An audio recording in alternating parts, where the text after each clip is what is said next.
அது வந்து மகரந்த சேர்க்கையின் மூலமாக மலையிலிருந்து வண்டாகப்படுறது எடுத்துட்டு வருது. அழகுன்னு சொல்லக்கூடிய தன்னுடைய வாய் நுனின்னு சொல்ற அடையாளத்தை எடுத்துட்டு வருது. வாயில தான் சேகரிச்சு வருது. சேர்த்து வந்து கூட்டுல வைக்குதா இல்லையா? அது எச்சிலா இல்லையா? தேட விஷயம் பண்றோம். பேசுகின்ற பேச்சு எச்சில், ஓதுகின்ற வேதம் எச்சில், பட்டுப்பூச்சி பட்டாடை உடுத்துறோம் சுவாமிக்கு, அது இதுல இருந்து வருது.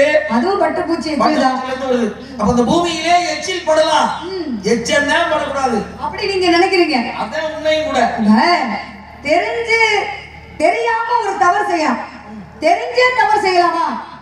அழகா ஒன்று சொன்னீங்க, சிவபெருமானுக்கு அழகா பெருமையா சொன்னீங்க. அதே நேரத்துல திண்ணப்பண்ணி என்று சொல்லக்கூடியவன் ஒரு வேண்டுவன் தான். வேண்டுவனாக இருந்தாலும் வந்து காட்டுக்குள்ள நடந்து வர்றா ஒரு லிங்கம் அவன் கண்ணுக்கு தெரியுது. இந்த லிங்கத்தை பார்த்தோன்னா வெறும் தூசியா இருக்கு. இந்த லிங்கத்தை நம்ம சுத்தப்படுத்துறது அப்படின்னு என்ன பண்றான்? சுத்தப்படுத்துறதுக்கு அவன் என்ன பண்ண, தன்னோட செருப்பால அவன் என்ன பண்றான், துடைக்கிறான். அப்ப தண்ணி குடிக்க வைக்கணும் அப்படி என்ன பண்ணா, தண்ணி எப்படி அள்ளணும் தெரியல, கையில அள்ளி பார்த்தா தண்ணி நிக்கல, வாயில சேகரிச்சு வந்து லிங்கத்தை கழுவுறான். அப்ப வந்து சிவபெருமானை கழுவி சுத்தப்படுத்துறா. அவன் என்ன பண்றான், வேண்டுமண்டா பன்றிய வேட்டையாடவன். இந்த பன்றிய வேட்டையாடியவன் என்ன பண்ணா, சிவபெருமானுக்கு படைச்சான். ஆனா படைக்கிறதோட இல்லாம என்ன, இந்த சிவபெருமானுக்கு எந்த கறி பிடிக்கும் அப்படின்னு சொல்லி அவன் தின்னுட்டு சிவபெருமானுக்கு கொடுத்தான். கொடுத்தவன என்னாச்சு, அப்ப சிவபெருமானாகப்பட்டவர் ஏத்துக்கிட்டார். ஏன்னா இந்த பன்றிக்கறியை வந்து சிவபெருமானுக்கு படைக்கிறவன் சிவபெருமானை ஏத்துக்குவாரா அப்படின்னு திண்ணப்பனுக்கு தெரியாது. செருப்பால நம்ம தொடக்கிறவன் சிவபெருமானை ஏத்துக்குவாரா அவனுக்கு தெரியாது. வாயில தண்ணீரை சேகரிச்சு லிங்கத்தை சுத்தப்படுத்தினானோ அவனுக்கு தெரியாது. அவ தெரியாம செஞ்சாலும் சிவபெருமானை ஏத்துக்கிட்டாரு. அவர் என்ன சொன்னாரு, சிவபெருமானுக்கே கண்ணு கொடுத்ததுனால் தெரியாம இல்ல, அவனுடைய பக்தியை மெச்சித்தார். ஏன்னா இவ்வளவு பெரிய பிரயாசமா அவன் பக்தி பாருங்க, அது வந்து எச்சிலா அவர் சரி அவர் ஏத்துக்கல, தெரியாம செஞ்சதானே. அதாவது தெரிஞ்சு செஞ்சாலும் தெரியாம செஞ்சாலும் பக்தி ரீதியாக பாருங்க. சிவாச்சாரியன் சொல்லக்கூடிய ஐயர் தினசரி என்ன பண்றாரு, ஒரு சிவன் கோயில்ல பூஜைகள் பண்ணிட்டு வர்றாரு. அப்ப பூஜைகள் பண்ணணும்னா இன்னைக்கு அலங்காரம் பண்ணணும், பூஜை பண்ணி அபிஷேகம் பண்ணி அலங்காரம் பண்ணணும். அலங்காரம் பண்ணணும்னா சுவாமிக்கு நகையெல்லாம் அனுப்பிப்பாளா இல்லையா? இது வந்து பாருங்க தினசரி அரண்மனையில இருந்து காலையில வரும், அபிஷேகம் பண்ணி அலங்காரம் பண்ணோம்னா நகையெல்லாம் அலங்காரம் பண்ணிட்டு சாயங்கால வேலையில பொழுது சேர்ந்தோடனே அப்படியே எடுத்து நகையெல்லாம் பெட்டியில வச்சு மறுபடியும் அரண்மனைக்கு போயிடும். இப்படி தினசரி நடந்துகிட்டு இருக்கு. ஒரு நாள் என்ன பண்றா, இந்த சிவாச்சாரியன் சொல்லக்கூடிய ஐயருடைய பொண்ணு பார்க்க வர்றாங்க.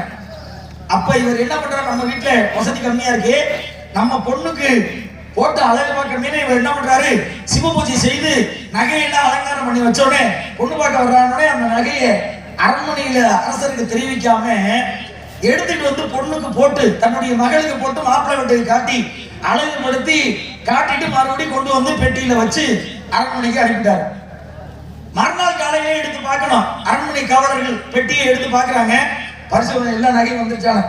எடுத்து பார்க்கும் பொழுது அந்த நகையில ஒரு நகையில பெண்ணோட முடி இருந்துச்சு. முடி இருந்தாலும் உடனே என்ன பண்றாரு, ஏன்னா லிங்கத்துல இருந்த சாமிக்கு சாத்தப்பட்ட நகை, அணிவிக்கப்பட்ட நகை, இதுல எப்படி முடி வந்துருச்சு அப்படின்னு உடனே கூப்பிடுங்கடா. யார முடி வர்றதுக்கான காரணம் என்ன, ஐயரை கூட்டிட்டு வாங்க அப்படின்னு சொல்ல கூட்டிட்டு வந்தாங்க. வந்து பார்க்கும் பொழுது அப்பதான் வேண்டிட்டு வராரு, நான் பொய் சொல்ல போறேன், வாழ்க்கையிலே என் குடும்பத்திற்காக, என் மகளுக்காக, என் மருமைக்காக நான் பொய் சொல்ல போறேன், அதை ஏற்றுக்கொள்வாய் இறைவா அப்படின்னு சிவன் மேல பழியை போட்டு அரண்மனையில வந்து முடி வந்ததற்கான காரணம் சொல்ல சாமியோட முடின்னு பொய் சொல்லிடுறாரு. சாமிக்கு இதுவரையுமே நான் பார்த்திருக்கேமே, லிங்கத்துல எங்கேயாவது முடி முளைச்சு பார்த்திருக்கமா? சாமிக்கு எப்படி முடி வரும் இல்லையா? உண்மையாக சிவன் மேல இருந்த முடிதான் இது, சிவனோட முடின்னு பொய்ய சொல்லிட்டாரு. நாளை காலையில பூஜை செய்து நகைகள் அலங்காரம் பண்ண காலையில வந்து அரசர் சொல்றாரு, நாளைக்கு வந்து நான் பார்க்கும் பொழுது சாமிக்கு முடி இல்லைன்னா உன்னுடைய சிரசு கொய்யப்படும் அப்படின்னு மரண தண்டனை யாருக்கு, சிவாச்சாரியன் சொல்லக்கூடிய ஐயருக்கு. வர்றாரு, வீட்டுக்கு வந்து படுக்கிறாரு. தூக்கம் வருமா? எப்படி லிங்கத்துல முடி இருக்கும், பொய் சொல்லிட்டோமே நாளைக்கு தலை போதே அப்படின்னு அப்படியே இறைவனையும் நினைத்து சிவனையும் நினைத்து அப்படியே படுத்திருக்காரு. ஒண்ணுமே நடக்கல, முடிஞ்சிருச்சு, நீங்க முடிஞ்சிருச்சு கதை அப்படின்னு வர்றாரு. இன்னைக்கு தயவு நம்ம செய்ய போற அபிஷேகம், இறைவா நான் செய்ய வேண்டிய அபிஷேகம் இன்னைக்கு தான் கடைசி, உன் ஆலயத்தை திறந்து உன்னை பார்க்கிறது நீ தான் கடைசின்னு மனசுல நினைக்கிட்டு வர்றாரு. வந்து இருக்காங்க. அப்பே கதவு திறக்கிறதுக்கு முன்பாக அரசவையிலிருந்து அரசன் படைபற்றாங்க எல்லாருமே வந்துட்டாங்க. இவரும் வந்துட்டாரு. காவலர் கதவை திறக்கிறாங்க. உள்ளே கருவறைக்கு உள்ளே போறாங்க. போய் பார்க்கும் பொழுது அப்படியே லிங்கத்துல குடுமி முளைச்சு கிடந்துச்சான் முடி. பார்த்தோட ஐயருக்கே ஆச்சரியமாயிடுச்சு.